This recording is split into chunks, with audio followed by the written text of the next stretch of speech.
This video is sponsored by World of Warships. It's the dawn of the 7th of April, 1945, off the south coast of Japan. 10 shadows stretch across the sea's surface in the early morning sunshine, a formation breaking through the waves, onwards to their fate. In the center is a giant, a 72,000-ton behemoth. It's a battleship bigger than anything that's come before or since. Armed with 9 18-inch cannons firing 3,000-pound shells, 16 inches of armor across the waterline, and secondary weapons bigger than the main armament of the destroyers around her, she's the pride of the Japanese Imperial Navy. The symbol of Japanese unwavering resolve, the Yamato. On board, Admiral Ito Seiichi looks on from his command seat. Their mission is simple and brutal. Operation 10 Go involves the entire fleet charging the American ships, providing artillery support to the invasion of Okinawa. They are to throw themselves straight through the enemy, beach all 10 ships ashore, and fight to the last. Ito despises the plan. It's wasteful at a time when the nation can't spare an ounce of metal, but the Emperor has spoken, and a loyal Japanese officer, he is prepared to passionately fulfill orders to the end, just like all the brave men around him. But that doesn't make the reality that he won't return to his family any less painful. Things are going smoothly when an officer calls to him, relaying that an American flying boat has been spotted shadowing them. Ito orders to open fire, and a handful of anti-aircraft guns come to life, but the plane hides behind clouds before any of the gunners can judge distance and escapes unscathed.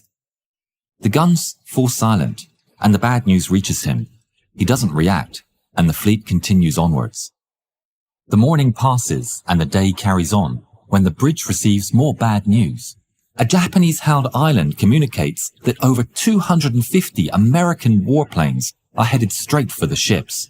Tension looms over the bridge as eyes fall over Admiral Ito. He takes a deep breath. It's exactly what he expected, and exactly what they aren't prepared for.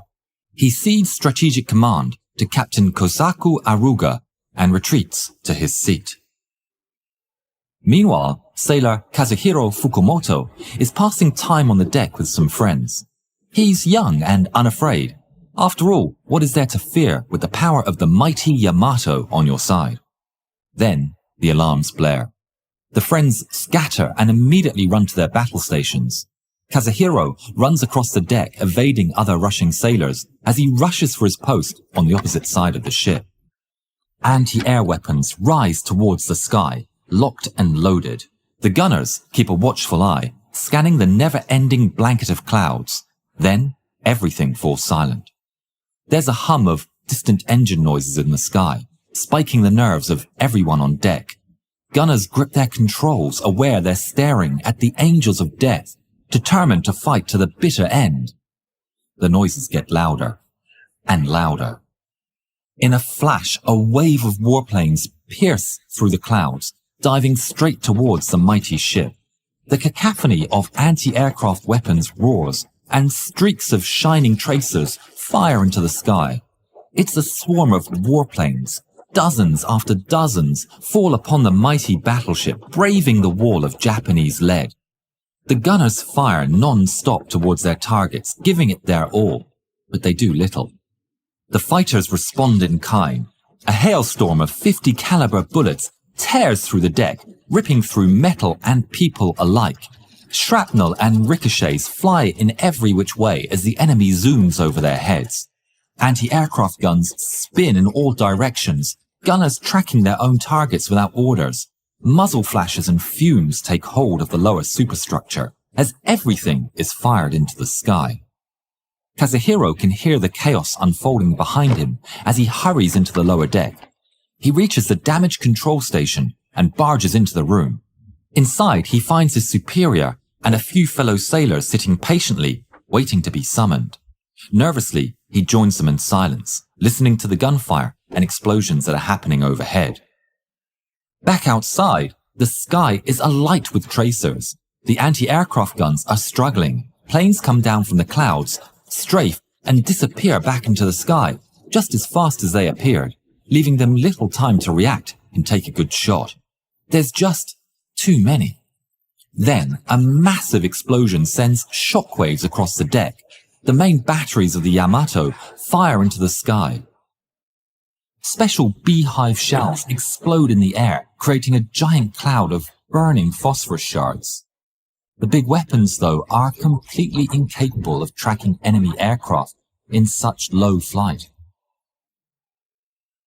The strafing runs do not falter. Bullets and bombs keep raining down mercilessly. Exposed anti-air gunners suffer greatly. They fall in droves with every attack.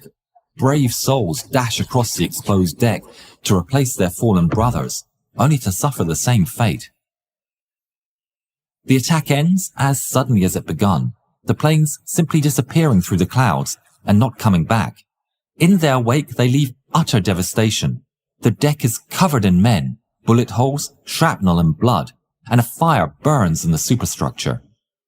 Despite the human suffering, the ship itself suffers little more than superficial damage. Her seaworthiness is unaffected, and Kazuhiro's team remains in standby. Back at the bridge, Admiral Ito remains quiet amidst the chaos. Orders and status updates fill the air as the captain attempts to regroup and prepare for more attacks. Ito doesn't intervene. He knows the end result is inevitable. The ship continues sailing towards Okinawa for an hour until the dreaded rumble of engines once again sounds through the clouds. It all becomes a blur as the battle resumes with the same brutality as before. Fighters and bombers fall upon the ship.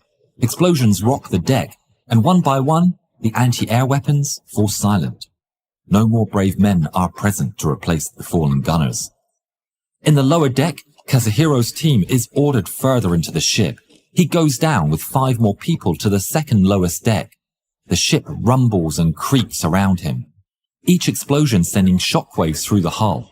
His commanding officer orders 2 of the group to go further down into the lowest deck to investigate for damage. Simultaneously, torpedo bombers skim the waves and release their deadly payloads.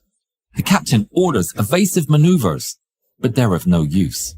Kazuhiro watches as 2 fellow sailors adventure into the lower decks and close the hatch behind them. Mere seconds later, a massive bang reverberates through the ship. The lights go out and water gushes up the hatch, quickly flooding the hallway. He stumbles in the pitch dark, searching desperately for the way back up as the water level reaches his chest and his feet leave the floor. Then, miraculously, something shines weakly above them. The hatch to the upper floor opens slightly from the air pressure, letting a sliver of light through. The men swim towards it and push it open. They climb up moments before their pocket of air disappears. They close the hatch behind them, but they watch, horrified, as seawater shoots up through the seals. Desperate to stop further flooding, and believing the hatch was going to burst, they search for a way to reinforce it. The Yamato is mortally wounded. She's taking in water, listing, and there are no longer enough surviving crew members to rescue her. A new alarm joins the symphony of gunshots and explosions. The forward magazine is at a critical temperature. Captain Aruga orders its flooding to prevent catastrophic detonation, but he's informed the pumps are inoperable. He stares out into the distance, exhausted and defeated. It's all over. He orders, abandon ship. Admiral Ito stands up from his seat. Cancel the operation. Return to port after rescuing the men, he orders. It's the only thing he's said since the start of the battle. A signalman runs out of the bridge to inform the rest of the ships of their new orders. The admiral then thanks the crew on the bridge and solemnly leaves for his cabin. Captain Aruga then dismisses the remaining crew and orders them to abandon ship as well. Back under the deck, Kazuhiro and his crew jam a metal beam between the hatch and the roof, a desperate and futile attempt to slow the flooding. His commanding officer can see it's all over and yells at the group, "Everyone up!" The sailors abandon their work and rush to the upper deck as the ship lists further and further underneath them. They emerge to a chaotic scene. The guns have stopped firing, men are jumping overboard, and the wounded are being tended on the ground. All the while, the ship lists further and further to port. His officer orders them to throw everything that floats overboard, logs, mats, hammocks, whatever. The port railing sinks in the waves, and the waterline starts taking over the deck, as starboard rises up further and further. Standing up becomes a struggle. He almost slips down the smooth deck into the ocean. It's then that Kazuhiro and his group decide it's time to abandon ship. He jumps off the stern and into the murky water below. He tries to swim up, but he can't. The propellers still spin, and he is sucked into the whirlpools.